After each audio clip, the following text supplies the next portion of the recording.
ለሰው ልጅና የተፈጥሮ እስትንፋስ የሆነውን የአረንጓዴ አሻራን አጠናክሮ መቀጠል ተገቢ ነው ሲሉ የዋግኽምራ ዋና አስተዳዳሪ አቶ ኃይሉ ግርማይ ተናገሩ። አስከተማ ሐምሌ 10 2017 ዓ.ም በዋግኽምራ ብሔረሰብ አስተዳደር በጋዝጊብላ ወረዳ ዞናዊ የችግኝ ተከላ ማስጀመሪያ መርሃ ግብር በመትከል ማንሰራራት በሚል መሪ ቃል በ018 ዛሮታ ቀበሌ በንቅናቄ ተጀምሯል። ከተፈጥሮ ሀብት ጥበቃ ባለፈ ዘርፈ ብዙ ጥቅሞችን የሰነቀው የአረንጓዴ አሻራ መርሃ ግብር የክልልና የዞን ከፍተኛ አመራሮች፣ የወረዳና የቀበሌ አመራሮችና ህብረተሰቡ በተገኘበት በንቅናቄ ተጀምሯል። በማስጀመሪያ መርሃ ግብሩ ተገኝተው የእንኳን ደህና መጣችሁ መልእክት ያስተላልፉት የጋዝጊብላ ወረዳ ተቀዳሚ ዋና አስተዳዳሪ አቶ አበባው ደሳለኝ በበኩላቸው በዞን ደረጃ የአረንጓዴ አሻራ መርሃ ግብር በርካታ የክልልና የዞን ከፍተኛ አመራሮችና ባለሙያዎች፣ የወረዳና የቀበሌ አመራሮችና ባለሙያዎች እንዲሁም ማህበረሰቡ በተሳተፈበት በጋዝጊብላ ወረዳ መካሄዱ ተግባሩን የበለጠ አጠናክሮ ለማስቀጠል መነሳሳትን ፈጥሯል ብሏል። ችግኞችን ከመትከል ባሻገር እስከ ዘለቂታዊነቱ በትኩረት መንከባከብ አስፈላጊ ነው። በቀጣይም በሌሎች ቀበሌዎች ተጠናክሮ እንዲቀጥል አመራሩና ህብረተሰቡ በቅንጅት መስራት ተገቢ ነው ብለዋል። የተከበሩ አቶ ዳግም ባይነሳይ የብሔረሰብ አስተዳደሩ ብልጽግና ፓርቲ ቅርንጫፍ ጽሕፈት ቤት ኃላፊ፣ የተከበሩ አቶ ሹመት ጥላሁን የብሔረሰብ አስተዳደሩ የኢንዱስትሪና ኢንቨስትመንት መምሪያ ኃላፊና ምክትል አስተዳዳሪ፣ ክብርት ወይዘሮ ፈንታዊት ካሴ የብሔረሰብ አስተዳደሩ ምክር ቤት ዋና አፈ ጉባኤ፣ የተከበሩ አቶ ተፈራ ካሳ የአብክመ ሲቪል ሰርቪስ ኮሚሽን አማካሪ፣ የተከበሩ አቶ ካሳሁን አዳነ የአብክመ የትምህርት ቢሮ አማካሪ፣ የተከበሩ የብሔረሰብ አስተዳደራችን አስተባባሪ ኮሚቴዎች፣ የተከበራችሁ የብሔረሰብ አስተዳደሩ አመራሮችና የወረዳ አመራሮች እንዲሁም ትልቅ ምስጋና የማቀርብላችሁ የ018 ቀበሌ አመራሮች፣ ነዋሪዎች፣ የሃይማኖት አባቶች፣ ወጣቶችና መላው ነዋሪዎች እንኳን ለ2017-18 የክረምት ዘመን የአረንጓዴ አሻራ መርሃ ግብር አደረሳችሁ አደረሰን። የሰው ልጅ የተፈጥሮ ጥገኛ ነው። የተፈጥሮ ጥገኛ እንደመሆኑ መትከል ብቻ ሳይሆን ማጽደቅና መንከባከብ ባህላችን እናድርግ። ችግኞች እንደ ሰው ልጆች ናቸው። ያድጋሉ፣ ይወለዳሉ፣ ይታመማሉ፣ ይሞታሉ። ታዲያ ችግኞች እንደ ሰው ልጆች ናቸው ካል ልንንከባከባቸውና ምቹ ሁኔታዎች ልንፈጥርላቸው ይገባል። የምናከናውነው የአረንጓዴ አሻራ መርሃ ግብር ለተሟላ የአየር ንብረት ለውጥ አይነተኛ መሳሪያ ነው። የአየር ንብረት ለውጥ ሲዛባ ኢሊኖና ላኒና ያስከትላል። የእነዚህ መፈጠር ደግሞ ለከፍተኛ ጎርፍ፣ ናዳ፣ የመሬት መንሸራተት፣ ድርቅ፣ ረሃብ መከሰት ምክንያት ይሆናሉ። ለዚህ ሁሉ ማስተካከያ አይነተኛ መሳሪያው ደግሞ ዛፎችን መትከል ብቻ ሳይሆን መንከባከብም ጭምር ነው።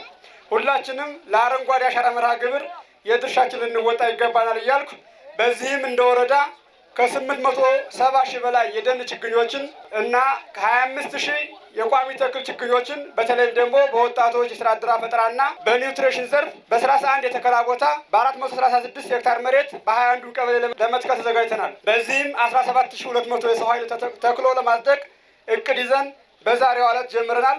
ፈጣሪ ለሀገራችንና ለሕዝባችን ሰላሙና ረድኤቱን ያወርድልን። በመትከል ማንሰራራት ይገባናል እያልኩ አመሰግናለሁ። በዘንድሮ ዓመት በብሔረሰብ አስተዳደር ደረጃ የ2017-18 የአረንጓዴ አሻራ መርሃ ግብር 4.2 ሚሊዮን ችግኞችን ለመትከል መታቀዱን የገለጹት የዋግኽምራ ብሔረሰብ አስተዳደር ዋና አስተዳዳሪ አቶ ኃይሉ ግርማይ የአረንጓዴ አሻራ መርሃ ግብር የተፈጥሮ ሀብትን ከመጠበቅ ባለፈ የምግብ ዋስትና ለማረጋገጥ የሚደረግ ጥረት አካል መሆኑን ገልጸዋል። በዚህም መርሃ ግብር በረሃማነትን መከላከል፣ የድርቅ አደጋን መቀነስና የመሬት መራቆትን መታደግን ጨምሮ ዘርፈ ብዙ ዓላማን የሰነቀ መሆኑን ገልጸው ማህበረሰቡ ከመትከል ባለፈ መንከባከብ ይኖርበታል ብለዋል። አሁን እዚህ የተገኘ ነው በዋግኽምራ ብሔረሰብ አስተዳደር ደረጃ የአረንጓዴ ልማት የችግኝ ተከላ መርሃ ግብርን እያስጀመርን ያለ ነው።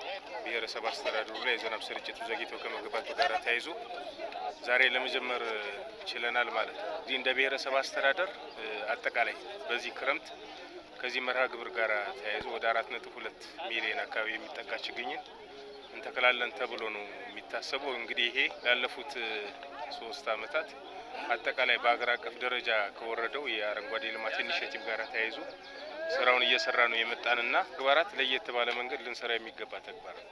ምክንያቱም ሁላችንም እንደምናውቀው በረሃማነት በየጊዜው የሚስፋፋበት፣ ደኑ የተመናመነ፣ የዝናብ እጥረቱ ከፍተኛ የሆነ፣ የመሬት መንሸራተቱ ደግሞ በተለይ አካባቢ ወጣ ገባነት ያለው ከመሆኑ ጋር ተያይዞ በየዓመቱ በመሬት መንሸራተት አደጋ የሚጠቃ አካባቢ ከመሆኑ ጋር ተያይዞ አረንጓዴ ልማትን ማልማት ከሌሎች አካባቢዎች ለየት ባለ መንገድ ለእኛ ልዩ ትርጉም አለው ማለት ነው። ስለዚህ ማህበረሰቡ የአረንጓዴ ልማት ወይም የችግኝ ተከላ ግብር ያለው ልዩ ትርጓሜ ወይንም ልዩ ጠቀሜታ መሰረት በማድረግ በየአመቱ እንደዚህ በማስወጥቶ በህዝብ ደረጃ በንቅናቄ ወጥቶ ችግኙን ከመትከል ባለፈ ማህበረሰቡ ችግኙን ሊንከባከበው ይገባል። የአረንጓዴ አሻራው ማህበራዊ፣ ኢኮኖሚያዊ፣ አካባቢያዊና ፖለቲካዊ አበርክቶዎቹ የላቀ ነው ያሉት የአማራ ብሔራዊ ክልላዊ መንግስት ትምህርት ቢሮ አማካሪ አቶ አዳነ ከበባው በበኩላቸው በክልል ደረጃ የአረንጓዴ አሻራ መርሃ ግብር በመትከል ማንሰራራት በሚል መሪ ቃል እየተከናወነ መሆኑን አንስተው የሰው ልጅ ህይወት የሆነውን ችግኝ በመትከል ምድር ምቹ እንድትሆን የተጀመረው ስራ አጠናክሮ መቀጠል ይኖርብናል ብለዋል። ዛሬ በተካሄደው ዞናዊ የአረንጓዴ አሻራ መርሃ ግብር ላይ የታየው የአመራሩ ቅንጅትና የህብረተሰቡ ተሳትፎ እጅግ የሚያስደስት ነው ያሉት አቶ አዳነ ተግባሩ ቀጣይነት ሊኖረው ይገባል ብለዋል። እንግዲህ ይሄ መርሃ ግብር በመትከል ማንሰራራት በሚል መርሃ ግብር ኢትዮጵያን አረንጓዴ ለማልበስ እየተካሄደ ካሉ ፕሮግራሞች የክረምት ፕሮግራሞች አንዱ ነው። ችግኝ የሰው ልጅ ህይወት ነው። የሰው ልጅ ደግሞ ምድርን ወደ መልካም ቀይሮ ሊጠቀም የሚችል አቅም ያለው ፍጡር ነው። ስለዚህ ምድር ለሰው ልጆች ምቹ እንድትሆን አረንጓዴ አሻራ እና ዛፎች ህይወት ናቸው እና እነሱ መተከል መቻል አለባቸው። ዋግ እንግዲህ እንደምታየው በጣም የሚያምር መልክዓ ምድር ነው። በአረንጓዴ አሻራ መሸፈን ከቻልነ የሰጡትን የሚያበቅል ስለሆነ መሬቱ በቀላሉ አገግሞ ህዝቡን መመገብ የሚያስችል ላይን የሚያምር ወንዞች እንደገና በውሃ የሚሞሉበትን እድል የሚፈጥሩ ስለሆነ አረንጓዴ አሻራ ፕሮግራም ተጠናክሮ መቀጠል መቻል አለበት። ይሄም መርሃ ግብርም ከአንድ ወር ከሁለት ወር በፊት ጀምሮ የተራቆቱ አካባቢዎችን በመምረጥ ቅድመ ዝግጅት የሚደረግበት የሚተከሉ ችግኞችም ማንጎ፣ አቮካዶ፣ ፓፓያ፣ ባህር ዛፍ፣ የእንስሳት መኖ የሚያገለግሉ እጽዋቶች አጠቃላይ በደንብ ሆኖ በተቀናጀ መልኩ እየተመራ ያለ ነው።